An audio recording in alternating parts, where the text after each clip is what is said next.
the way our mothers pray, the vigor they used to pray.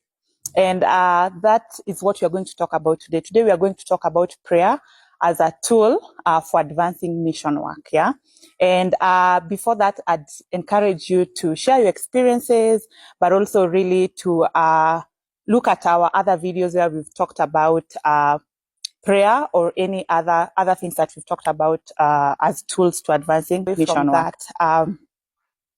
We, as Africans, we've been praying and we love prayers. I don't know how many of you have gone for overnight prayer vigils, which we call keshas in Swahili, and we've taken a whole night praying.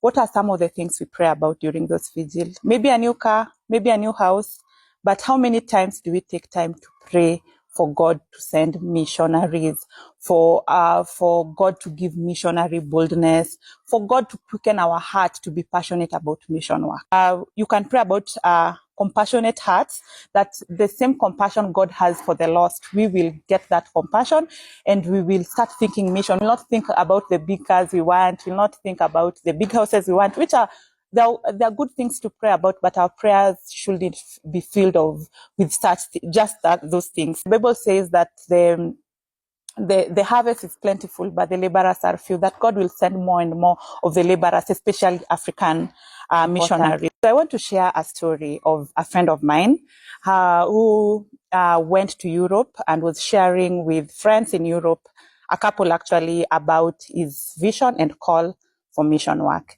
And while he was sharing his story, the wife was very excited. And then after he finished sharing, the wife said that he had been praying for a very long time for God to send missionaries to Europe.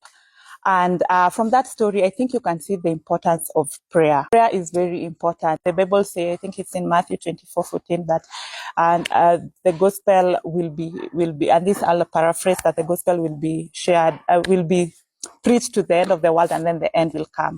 I think we should have the same vision as believers, that we want the whole world to be evangelized. Not necessarily that everyone come to Christ, because that is not on us, but that it will be shared and at least everyone will have a chance to hear the gospel and they will be able to take that decision.